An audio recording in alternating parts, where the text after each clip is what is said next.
Selamat pagi warga Lebak, salam Lebak Ruhai. Kembali bersama saya Tiara, masih dalam acara yang sama yaitu podcast Lebak Bicara, bincang aktif dan interaktif. Seperti biasa, saya akan menemani aktivitas warga Lebak semua selama kurang lebih 30 menit ke depan. Nah, di podcast Lebak Bicara kali ini kita akan membahas tema yang cukup menarik dan juga mungkin banyak yang baru tahu nih. Ya gitu, yaitu resiko pidana bagi pelaku nikah siri. Wah, ternyata pelaku nikah siri ini bisa dikenakan sanksi pidana loh warga Lebak gitu. Nah, sudah hadir bersama kita saat ini narasumber yang sangat mumpuni di bidangnya. Itu ada Bapak Yunanto, SHIMH. Bapak Yunanto merupakan Wakil Ketua Pengadilan Agama Rangkas Bitung. Assalamualaikum Bapak. Assalamualaikum. Selamat pagi. Gimana kabar hari ini Pak? Alhamdulillah. Alhamdulillah sehat ya. Terima kasih loh Pak sudah bisa menyempatkan waktu nih untuk berbincang-bincang bersama kita di hari ini. Sama-sama. Ya. Nah Pak, mungkin berbicara tentang resiko pidana bagi pelaku nikah siri ya Pak ya. Mungkin masih banyak nih yang belum tahu nih Pak warga Lebak. Ternyata kalau nikah siri itu bisa dikenakan sanksi pidana ya Pak ya. Padahal kalau secara berbicara kita agama mungkin nggak masalah ya Pak ya kalau untuk secara agama lah gitu. Nah sebenarnya apa sih Pak yang membedakan nikah siri dengan pernikahan secara negara nih Pak? Terima kasih sebelumnya kepada Dinas Hukum yang telah memberikan kesempatan kepada kami untuk sosialisasi ya soal ini, karena ini sebenarnya kan masalahnya yang bukan tentang serta-merta ya. Ini sebenarnya masalah nasional ya, bukan hanya di Lebak ya, ketika teman-teman tugas di daerah lain, provinsi lain, seluruh Indonesia hampir masalahnya sama. Tapi harus dipahami dulu bahwa sebenarnya istilah nikah siri itu hanya di Indonesia sebenarnya. Jadi nikah siri itu kan bukan nomenklatur istilah hukum ya, nggak ada dalam hukum itu istilah nikah siri. Yang adalah nikah yang tidak tercatat, yang tidak diakui oleh negara, dan semuanya hal yang tidak diakui oleh negara secara hukum kan tidak mempunyai konsekuensi hukum. Mungkin secara agama mungkin sah, tapi yang harus kita tegaskan begini, kenapa banyak orang bahwa nikah siri itu mempunyai resiko pidana, yang tidak disadari. Jadi misalnya begini, ada orang nikah, ternyata salah satu pasangan itu masih terikat dengan pasangan lain. Pernikahan lain. Itu kan merugikan pihak yang masih punya pasangan. Misalnya seorang laki-laki menikah dengan seorang perempuan, laki-lakinya ngaku lajang ya, ternyata masih punya istri tuh, punya anak tuh. Atau sebaliknya. Kejadian sebenarnya juga ada juga, bukan selalu laki-laki, perempuan juga ada juga. Itu kan ada yang dirugikan. Nah, yang dirugikan itu bisa melaporkan, ancamannya 5 tahun. Itu di pasal 279 KUHP ada, dan saya tadi malam itu tracking untuk putusan-putusan yang terkait pasal itu ada 140 lebih putusan yang putusannya mengenai soal pasal itu. Saya kan kemarin dengan teman-teman itu kan sidang di Wanasalam, di Sawarna, di Sologram, ya Ispanika itu. Kami menemukan itu beberapa perkara yang isbat nikah ya, penetapan nikah yang sudah berlalu, ternyata ditemukan fakta di situ dia masih terikat perkawinan dengan orang lain, ini bermasalah dan berisiko. Kemarin sidang hari Selasa saya menemukan perkara itu. Kemudian ternyata yang nikah malah perempuannya, jadi belum terjadi bercerai ya. Dia nikah itu perempuan sama laki-laki lain, ini kan potensi bermasalah. Jadi perilaku itu jangan selalu distigmatisasi selalu laki-laki ya, perempuan ada juga. Memang cenderung budaya kita laki-laki yang lebih dominan. Karena perkara di pengadilan itu, di pengadilan agama itu 70% kan perempuan yang mengajukan. Artinya korban itu selalu perempuan dan anak-anaknya. Gitu Bu. Gitu ya. Berarti memang yang mengajukan perceraian 70% itu 70% perempuan. Gitu, karena memang salah satunya mungkin ada terjadi korban itu ya Pak ya gitu. Ya. Nah kalau secara hukum nih Pak, bagaimana sih Pak status istri dan anak-anak terkait hak warisnya sebagainya nih kalau melakukan pernikahan tersebut ya karena kan tidak tercatat juga ya Pak.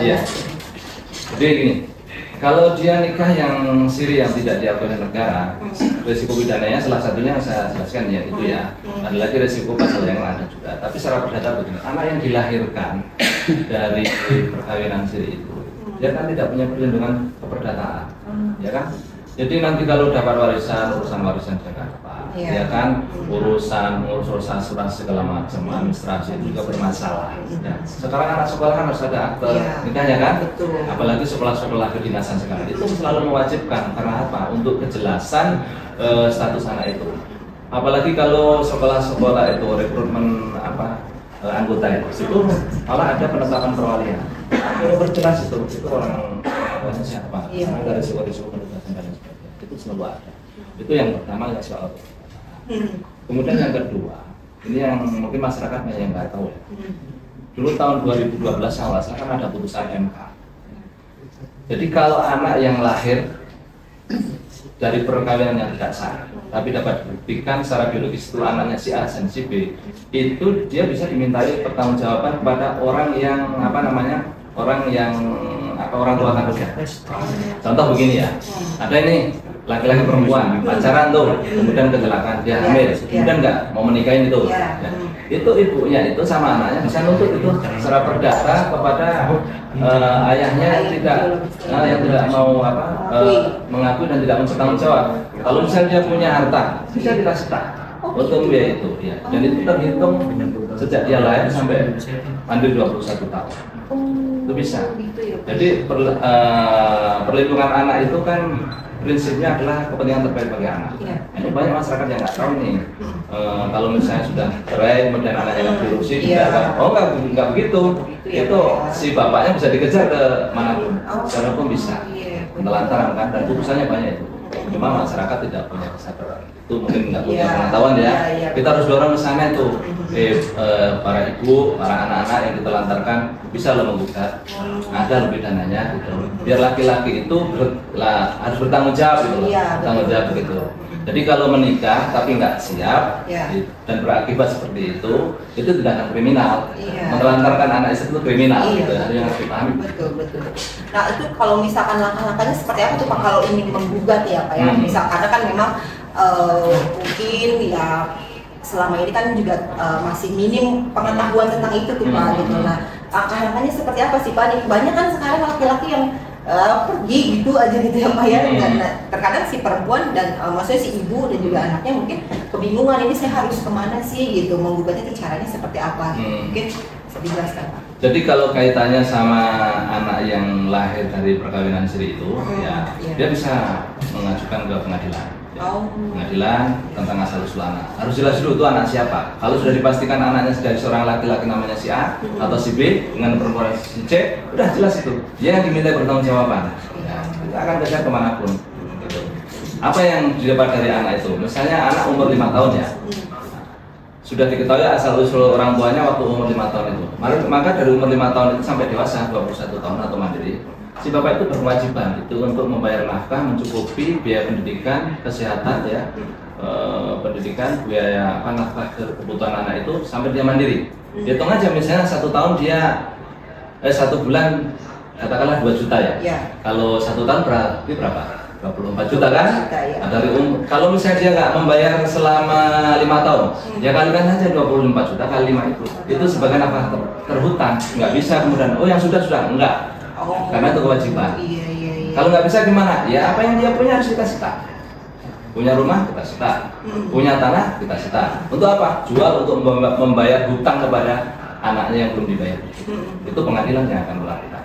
Tapi istri harus lapor. Karena kalau nggak lapor nggak tahu kan? Harus lapor, harus mengajukan. Apakah sulit? Nggak ada yang sulit. Kami tegaskan di pengadilan nggak ada yang sulit. Kalau nggak punya uang datang aja, di sana ada pelayanan prodi gratis. Dan dibantu ada pos bagum, itu dibayar oleh negara semua. Jadi untuk hal yang sifatnya tentang kepentingan perempuan dan anak itu karena kelompok rentan dan menjadi isu nasional, pengadilan benar-benar mensupervisi itu dari pendaftaran sampai biaya sampai eksekusi. Gitu. Jadi memang pemerintah ataupun negara hadir ya Pak ya, hadir melindungi nih gitu untuk korban-korban seperti itu. Nah kalau misalnya Pak pada kenyataannya nih sekian waktu berjalan, ternyata nggak berjalan tuh Pak si bapaknya tuh nggak nafkahin tuh, gimana tuh Pak? Maksudnya kan kita sudah laporan, oke lah mungkin 1 bulan 2 bulan dia masih ini, ternyata setelah berjalan tuh si anak ini ya hilang lagi tuh. Nah gimana? Apakah harus lapor lagi? Apa gimana tuh Pak? Jadi kalau perkara itu sudah diperiksa dan putus ya, ada namanya produknya putusan. putusan itu tidak dijalankan, itu ada namanya eksekusi. Eksekusi itu upaya paksa. Kalau si laki-lakinya itu tidak mau menjalankan, ya pengadilan yang melakukan eksekusi secara paksa. Nah, jadi istrinya itu mengajukan permohonan eksekusi untuk pembayaran sejumlah uang namanya. Nah, itu istrinya daftar lagi mengajukan permohonan eksekusi. Sejak kapan ini suaminya tidak mau menjalankan? Sejak ini Pak, ya kita hitung. Kita hitung, kita panggil, kita anemane, kalau nggak ya udah kita jalankan apa yang ada kita sita. Gitu. Itu yang perdatanya ya Bu ya. Yang pidana kan bisa juga penelantaran. Putusannya banyak gitu. Dia bisa lapor polisi ini penelantaran ini banyak putusannya tentang bukan hanya keadaan itu kan yang selalu dipahami hanya dalam kekerasan. Ya. Penelantaran itu juga masuk dan putusannya banyak. Ya, begitu. Jadi tinggal lapor aja. Iya. Jadi hati-hati ya Pak ya. Jadi memang bukan hanya perdata tapi pidana juga masuk ya Pak ya. Putusannya banyak. Iya, makanya hati-hati. Nah, untuk para ibu-ibu juga mungkin di luar sana yang sedang mengalami hal-hal seperti yang tadi sudah dijelaskan Bapak, ya nggak usah ragu-ragu untuk melapor ke pengadilan agama ya Pak ya. Kalau bisa terbentur dengan ekonomi, biasanya juga ada fasilitas untuk yang dibiayai oleh negara gitu ya Pak ya. Nah Pak, kalau berbicara tentang hukum perkawinan ya Pak ya, kalau di dalam hukum perkawinan sendiri itu ada nggak sih terkait tentang poligami itu Pak? Poligami ya? Nah itu seperti apa tuh Pak? Jadi perkawinan itu sebenarnya kan asasnya monogami. Yang ideal itu satu. Iya. Satu. Poligami itu dibolehkan tapi dengan sangat ketat lagi dan harus izin pengadilan. Harus izin pengadilan. Contoh begini. Kalau ada seorang laki-laki ya dia mau nikah lagi, walaupun katakanlah dia kaya lah, mampu segala macam. Sama istri pertama dia nggak bisa diizinkan oleh pengadilan. Iya. Kalau misalnya dia mampu Pak, tapi istrinya itu nggak mengizinkan hadir di pengadilan bisa, nggak bisa. Jadi istri itu bisa tidak perlu diberikan izin. Itu dalam kondisi tertentu. Misalnya istri itu dalam kondisi gila. Secara hukum kan nggak bisa.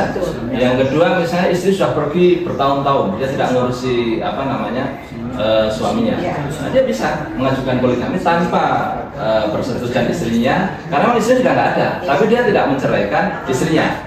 Terus yang ketiga begini, kenapa perlu izin? Itu karena untuk melindungi kepentingan hukum bagi istri pertama. Contoh nih, istri pertama waktu nikah dengan suaminya selama 10 tahun sudah dibelikan nih rumah, kebun, punya properti banyak. Itu adalah harta dia dengan istri pertama. Ketika istri kedua masuk, itu harus dipisahkan. Ditetapkan dulu nih harta dengan istri pertama ini. Dengan istri kedua ya belum, kan baru menikah. Nah, jangan sampai istri kedua, istri ketiga dan selanjutnya itu mengintervensi terhadap properti ya atau harta bersama yang diperoleh dengan istri pertama itu.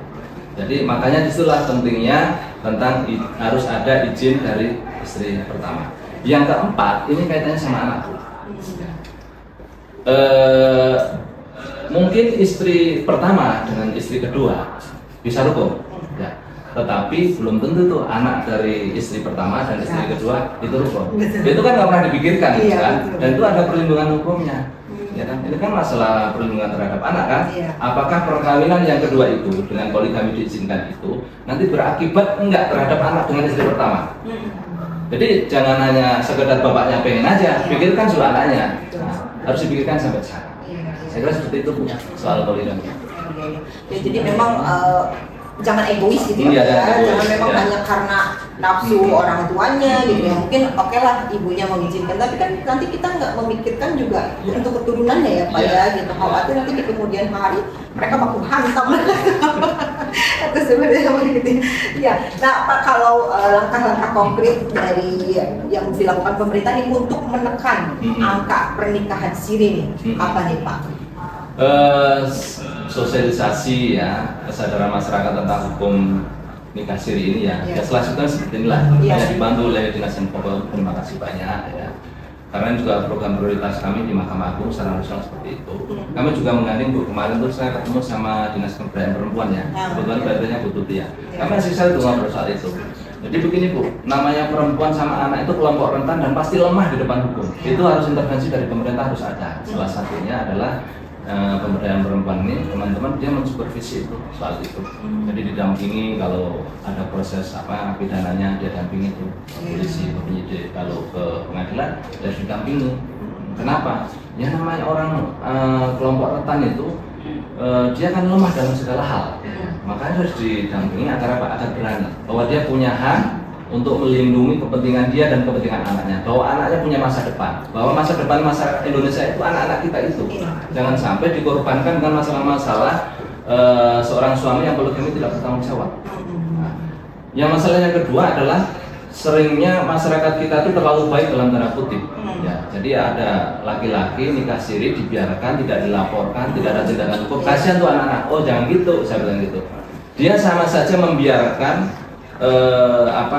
kita ibaratnya begini. Ada orang mencuri, kita tahu, kita lihat, kita biarkan saja. Dia mencuri selama di situ dia akan mencuri tempat lain.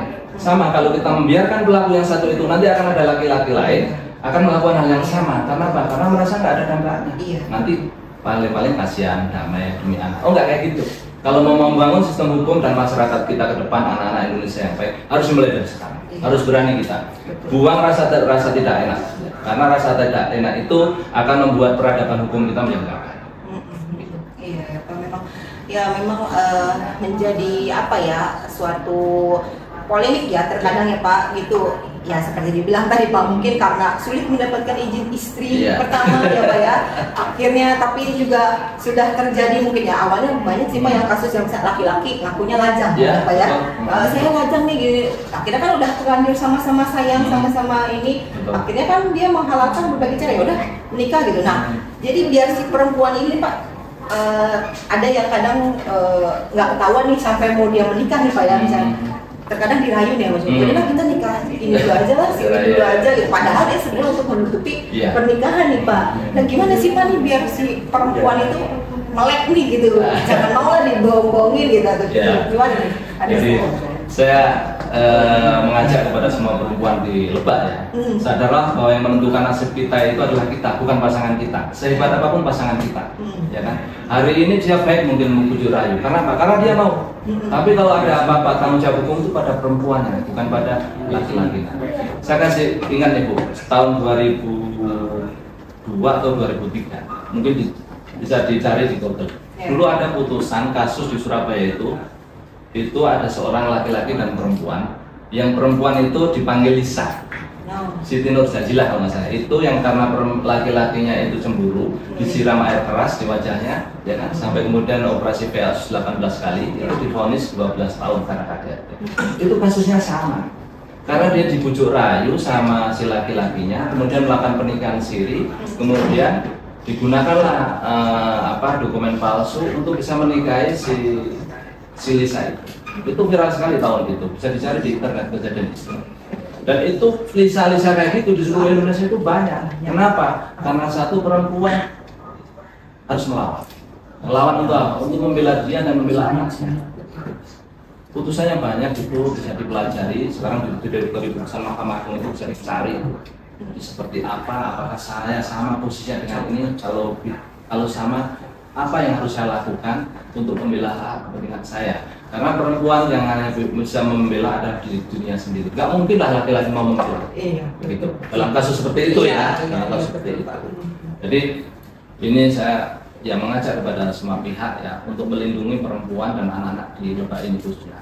Kenapa? Ya karena masa depan Lebak itu di mereka, bukan di kita lagi. Kita ini sudah berapa tahun lagi lah ya, tapi masa depan kita di mereka. Kalau anak-anak itu tersakiti secara dan dia tidak sembuh, dia akan ada luka batin dan itu berakibat pada pertumbuhan mereka waktu dewasa. Itu di situ yang harus kita. Kalau luka fisik mungkin bisa kita obati, bisa kita jahit, tapi luka batin tidak semudah itu. Korbannya pasti anak-anak. Betul. Ya, jadi bagi perempuan di luar sana mungkin yang memang sekarang sedang menjalin untuk ke arah yang lebih serius, tolong dicermati aja gitu ya Pak ya, jangan mau lah diiming-imingin dan cuma nikahnya ya udah kita nikah agama dulu aja misalnya, karena nanti yang dipikirkan kita sebagai perempuan juga bukan hanya kita sendiri, tapi memang anak-anak kita nanti ke depannya bagaimana gitu ya Pak ya. Nah, berbicara tentang sanksi pidana ya Pak bagi pelaku nikah siri, siapa saja nih Pak yang bisa dikenakan sanksi tersebut? Karena kan yang namanya di dalam pernikahan pasti kan ada penghulu, ada saksi, ada wali, dan selain dari si calon mempelai itu. Nah, apakah semua yang kesatuan itu juga akan bisa dikenakan sanksi pidana itu Pak? Ya kalau melihat pasalnya itu bisa. Yang penting itu delik aduan. Yang melaporkan bisa istrinya atau suaminya bisa, atau pihak-pihak yang di situ bisa, karena beberapa keputusan kan banyak seperti itu. Pertanyaannya di mana di situ, apalagi sampai ada yang dirugikan. Jadi kita itu jangan selalu tertipu dalam tanda kutip kalau nikah secara agama sudah sah selesai. Enggak, saya tegaskan enggak. Syarat rukun perkawinan mungkin waktu akad nikah ada akad nikah, ada wali, ada saksi, tapi selesai. Tapi perkawinan zaman sekarang nggak cukup sampai situ. Ya, saya selalu mengingatkan kepada adik-adik apalagi yang muda-muda masih punya pacar. Asesmen lagi itu pacar kamu, itu kan sering ada masih pegang tempat saya. Asesmen lagi, gimana asesmen? Kamu cari laki-laki itu nggak usah nyari yang ganteng, nyari yang enggak. Asesmen aja. Calonmu itu tanggung jawab atau enggak? Kalau tanggung jawab udah selesai. Kalau tanggung jawab semuanya termaafkan, karena dalam durasi perkawinan itu yang dibutuhkan adalah pasangan yang tanggung jawab, baik laki-laki maupun perempuan. Masalah cantik, glowing, duit itu akan mengikuti. Kalau tanggung jawab pasti akan memperjuangkan dan pasti akan mengusahakan, baik laki-lakinya maupun perempuannya. Udah. Kalau banyak kriteria malah tambah susah. Asesmen aja tanggung jawabnya gimana, karakternya. Sekarang kan banyak variabel untuk mengasesmen perilaku orang kan mudah sekarang. Datang ke psikolog. Gimana nih calon saya? Tanggung jawabnya bisa nggak? Militan enggak? Pejuang atau enggak? Kalau enggak usah cari yang lain. Terlalu banyak. Jadi jangan mengorbankan masa mudanya hanya sibuk dengan melankolis bikin patah hati pasangan. Enggak, cari yang lain. Cari yang benar-benar tanggung jawab, militan mau memperjuangkan kamu, masa depan kamu.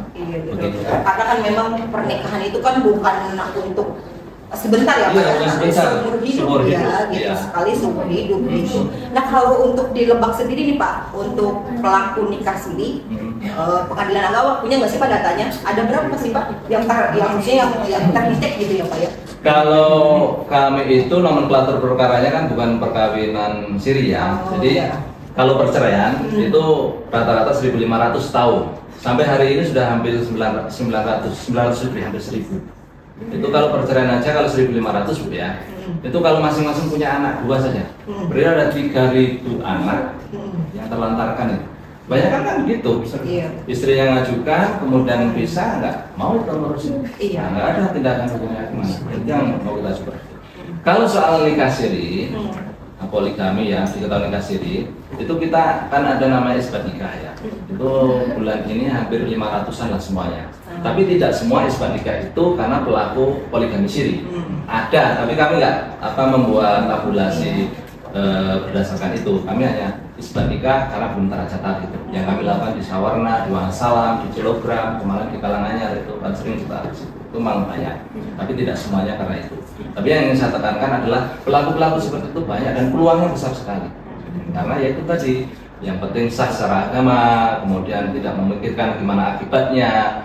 Gimana kalau anak terlantar, gimana kalau anak ini nggak bisa sekolah, itu nggak dipikirkan di situ. Nanti kembalinya ya ke pemerintah kan, khususnya pemerintah daerah cari masalah sosial, nanti ke dinas sosial, ke kesehatan, pada perempuan udah melebar kemana-mana. Makanya kita catat tidak dari awal. Iya, jadi dampaknya memang jadi akhirnya kemana-mana nih Pak ya, gitu. Iya. Nah, mungkin sebelum menuju pertanyaan di akhir nih Pak, karena nggak terasa ternyata sudah hampir 30 menit ya kita berbincang-bincang. Gimana sih Pak cara efektif untuk meningkatkan kesadaran masyarakat untuk mencatatkan pernikahannya di KUA nih Pak? Karena memang ya seperti kita tahu mungkin kalau di Lebak kan masih banyak di pelosok-pelosok nih Pak ya, ada yang memang pernikahannya sampai sekarang baik-baik saja, misalkan langgeng, tapi memang belum tercatatkan nih Pak di KUA. Nah itu gimana nih Pak, cara efektif meyakinkan nih masyarakat itu ya udah ayo kita catatkan gitu atau gimana? Jadi begini, kesadaran tentang pencatatan itu penting. Kenapa? Kalau sudah punya anak, punya kepentingan keperdataan itu pasti kita butuh itu. Yang saya sebutkan tadi soal untuk sekolah dan sebagainya. Sebenarnya secara teknis mudah saja. Kalau dia belum punya surat nikah, ya tinggal datang aja ke pengadilan. Pengadilan itu kalau ada anggaran yang prode ya, prode itu berarti gratis. Selama masih ada kita kasih kok. Kalau nggak ada ya kita tunggu tahun depan anggaran itu selalu ada. Kita banyak ratusan. Jadi datang saja bawa KTP, KK, sampaikan kepentingannya apa, nanti dibantu di pengadilan. Kalau gratis yang nggak bayar, yang bayar itu hanya ini Bu, materi untuk alat bukti itu kan 10.000. Kalau alat buktinya 3 berarti 30.000. Itu aja, yang lain nggak ada. Kalau prodi nggak ada bayar yang lain. Jadi nggak ada PR lain. Dan kadang kita kan sidang itu sidang keliling ya, jadi karena untuk daerah-daerah yang jauh kadang kita bantu di sana. Tapi kalau hanya 1-2 datang aja ke kantor, nggak masalah. Iya, jadi nggak usah ragu-ragu ya Pak ya. Jadi memang datang aja gitu. Dan mungkin pertanyaan terakhir nih Pak ya, harapan Bapak nih ke depannya untuk terkait ini ya pernikahan siri dan juga karena memang ada pidananya juga gitu, mungkin sekalian himbauan lah untuk warga Lebak. Jadi saya mengajak kepada warga Lebak, terutama ibu-ibu, kemudian yang punya anak perempuan, sebenarnya juga untuk bapak-bapak juga ya, laki-laki yang tanggung jawab yang punya anak perempuan ya. Begini, masalah perkawinan itu sering dipahami hanya masalah privat. Kalau percaya masalah pribadi ya, oke. Memang dalam pemeriksaannya iya, tapi imbasnya itu akan menjadi masalah publik. Kenapa? Karena justru ada penelantaran, ada anak yang harus diberikan nafkah, ada laki-laki yang tidak tanggung jawab. Itu kan dampaknya bukan ke privat lagi, tapi ke publik. Makanya semua pihak harus mendorong itu agar apa? Agar perempuan dan anak-anak mendapatkan haknya yang sesuai, yang proporsional, yang memang hak yang harus mereka dapat secara hukum dan dilindungi. Gitu. Iya, ya, makanya himbauan untuk warga Lebak dan juga mungkin untuk adik-adik yang belum memasuki jenjang pernikahan, menurut Pak Wakil assessment dulu, ya nggak cuma perempuan isi laki-laki itu sama ya Pak ya, sama mengassessment dulu pasangannya agar tidak terjadi hal-hal yang tidak diinginkan di kemudian hari, dan jangan termakan iming-iming nanti ya udahlah kita nikahin dulu aja biar gampang, kalau nikah KUA itu harus begini itu, ya Pak harus numpang nikah itu, jangan mau nanti yang akan dirugikan ya kita, khususnya wanita dan juga nanti untuk keturunan kita berikutnya gitu. Warga Lebak ternyata sudah tidak terasa nih 30 menit gitu Bapak, terima kasih atas waktunya.